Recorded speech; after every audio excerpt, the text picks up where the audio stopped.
Spirit isn't a one-time feat. It's the architecture of your life. You have to build a system that won't let you rot. The no step back principle. If you decided it, do it. Even if the world is ending, a small step, but forward. Information hygiene. Throw the garbage out of your head. Follow people who are stronger than you and unfollow the whiners. Spirit is contagious, and so is laziness. Self-honesty. Stop lying that you're trying. You either did it or you didn't. There is no middle ground. Service to a greater goal. Your spirit will stay weak as long as you only think about your own comfort. Find something worth risking everything for. When meaning stands behind you, exhaustion disappears. Look at your hands. Your whole life is in them. You can keep clutching your phone, or you can ball them into fists and start punching your way out. The choice is yours, but remember, time is not on your side. Every day, your ability to change gets a little bit rustier. Get up. Stop waiting for a savior. You are the hero you've been waiting for. Your spirit is already here. It's just waiting for your command. Give it that command right now. The show ends, your battle begins. Your willpower right now looks like a smartphone battery sitting at 0%, the kind that dies the second you try to open an app. You're technically alive, you go to work, you maybe even fake a smile, but inside, it's empty, like a student's fridge the day before their scholarship hits. You think strong-willed people are some special breed, titans born with a steel rod for a spine, but I'm gonna tell you a secret that's gonna make you uncomfortable. Those people you admire are actually more terrified than you are. The difference, they've learned to use that fear as jet fuel, while you're using it as an excuse to lie on the couch and scroll through TikTok. We aren't here to find your inner light today. We're going to forge your spirit in the fires of reality until it's sharp enough to cut through your problems like a hot knife through butter.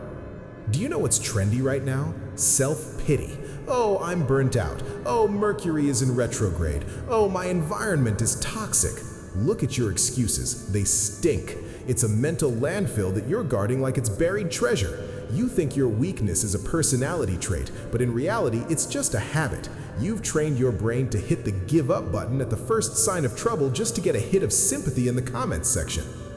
Strength of spirit isn't the absence of pain, it's the ability to look at pain and say, yeah, I see you, but we're going there anyway.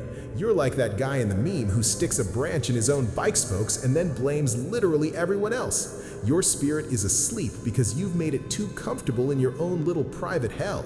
You fear discomfort like it's the plague. But guess what? Discomfort is the only place where your potential actually lives. Want a life hack for 2026? The strongest people are those who have survived a total reset. Those who had everything taken away except their self. If you're at rock bottom right now, congratulations. You have nothing left to lose, which makes you the most dangerous player at the table. But that's just the warm-up. The real madness begins when you realize your comfort zone is actually a grave you're decorating with fairy lights. Stop looking for motivation on the outside.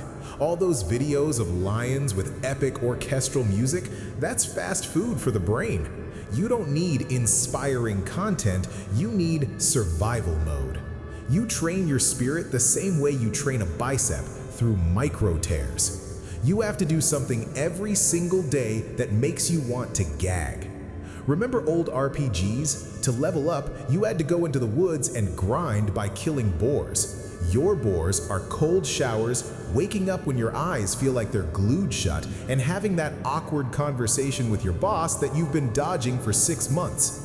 Every time you overcome your own I don't want to, you add a point to your willpower stat. You're probably thinking, man, I wanted a magic mantra and he's telling me to pour ice water on my head. Yes, because your body doesn't care about affirmations, it cares about stress. When you're standing under a freezing stream and your instincts are screaming, run, but you stand there and smile, that is the exact moment your spirit is born. You're proving to your biological shell who the boss is. But here's the trap. You can be iron on the outside, but rotten on the inside. People confuse willpower with stubbornness or aggression. Real power isn't screaming at people. It's when the whole world is screaming at you, but you stay as calm as a statue in a riot. Strength of spirit is silence. Look at modern influencers. They're loud, they scream about their wins, they flash cash. That isn't strength, that's compensation.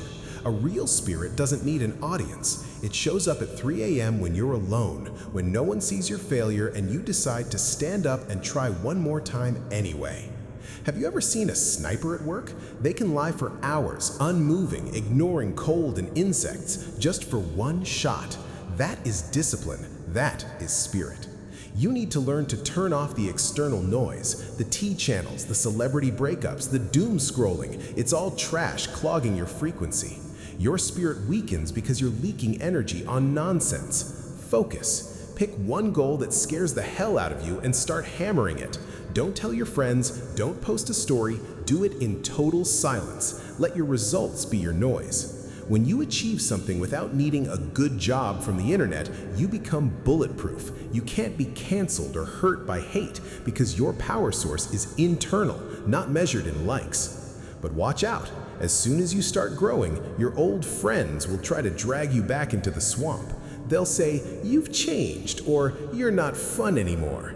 This is your hardest choice, staying loyal to your dream or staying convenient for the pack. Oh, are you afraid of making a mistake? Afraid of looking stupid? Welcome to reality, where every great person is a walking collection of epic fails. Strength of spirit isn't about never falling, it's about falling with style and taking notes on the way down. Think of Steve Jobs getting fired from his own company. Think of athletes returning from injuries that should have ended their careers. Every scar on your spirit is a badge that says you were in the fight, not sitting in the back office shuffling papers. If everything works the first time, you picked a goal that was way too small. You're playing in the sandbox while the big boys are getting bruised in the arena. Stop seeing failure as the credits rolling. See it as a tutorial. Aha, if I do it this way, I get hit. Noted. Let's try another angle. Your spirit grows exactly in those moments when you're standing in front of a locked door, and instead of crying, you start looking for a crowbar. Do you know who the scariest person in the world is? The one who can't be broken, because they've already been broken and put themselves back together. They know what the bottom tastes like, and you can't threaten them with hardship anymore. They are a living manifesto of power, and you can be that too, if you stop hiding your weaknesses and start turning them into your edge.